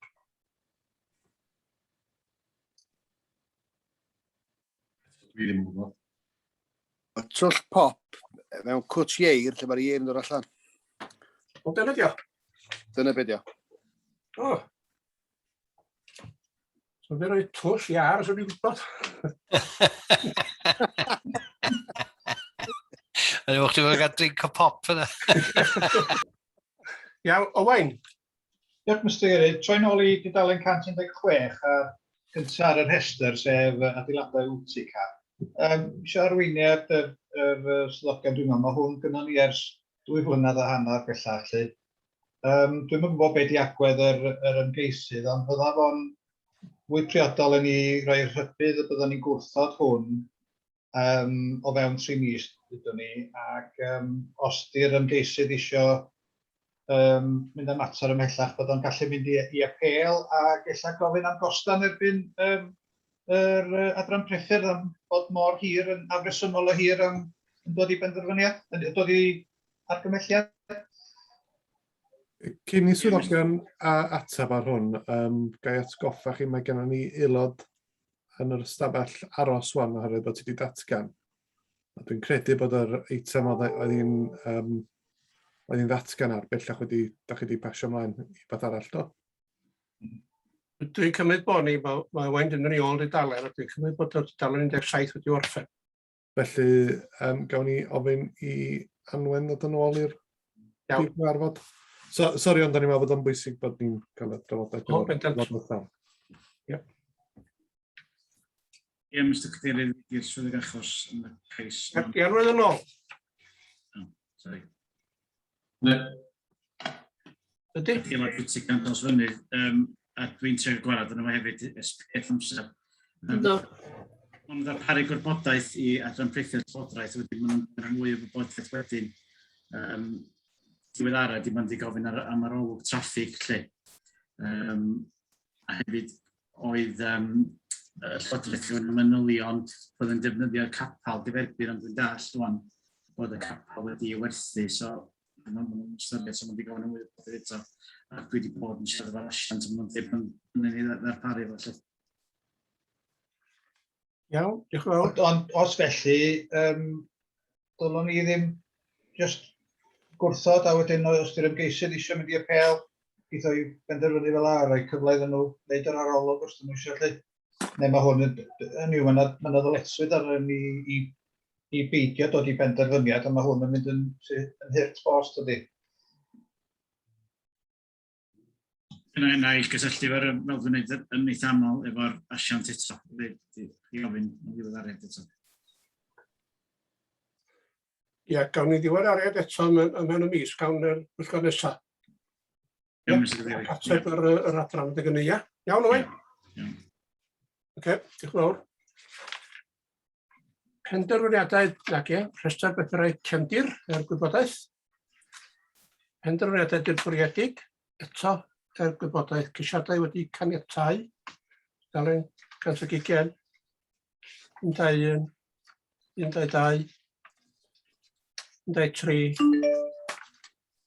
124, 125, 126. Ceisiadau wedi gwrthod ydy rhain yn 126 ar y gwylod. A'r rheswm dros wrthod. 117, 128, 129, 130, 31 yna ni fan'na.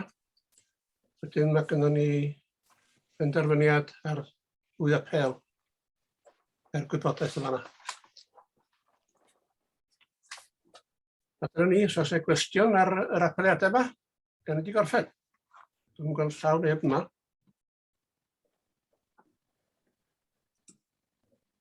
Anwen. Ie, efo'r penderfyniad yr apel, y kennels yma, mae pawb felly yn yr ardal di synnu bod hwn wedi cael ei ganiatáu a gymaint o lythyrau wrthwynebiadau wedi cael ei derbyn gan y parc.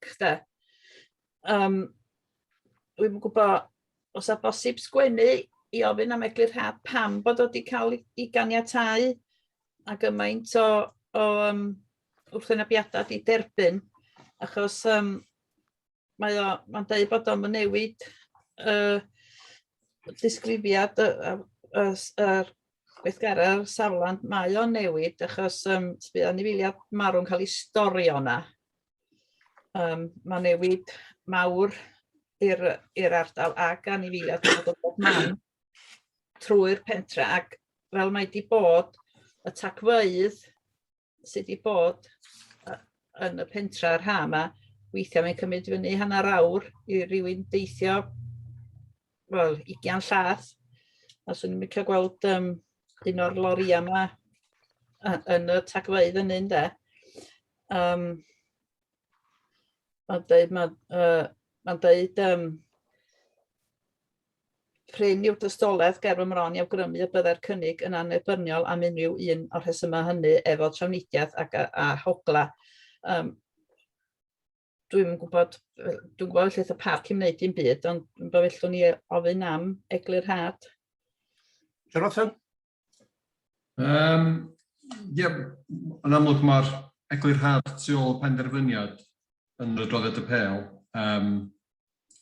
Os ddim byd, dwi'n dall y rhesymeg tu ôl y penderfyniad yn amlwg ar ei swyddogion gynnig argymelliad gwahanol argymelliad i wrthod oedd gan y swyddogion, ond dwi ddim yn dall yn bersonol yn arolygaeth.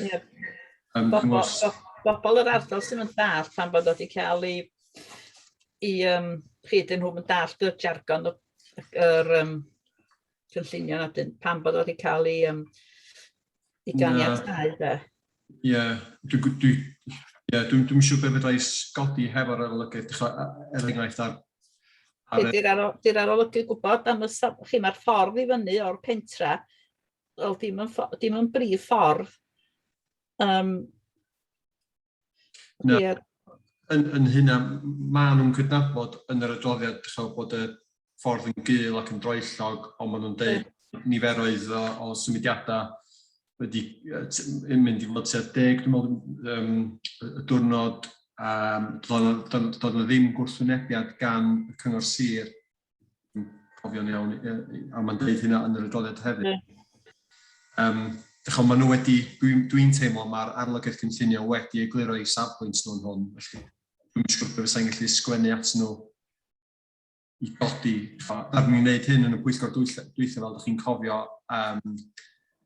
ais gwahanol lle oeddwn ni ddim yn dall fel pwyllgor ac fel swyddogion un rhan o'r rhesymeg.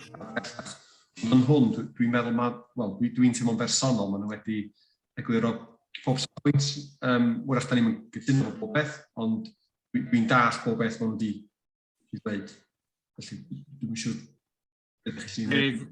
Jyst i fi ychwanegu, tair y pêl, ond mae'n amodau eitha caeth gysylltiedig ar benderfyniad i gwneud tair hefyd, lle de.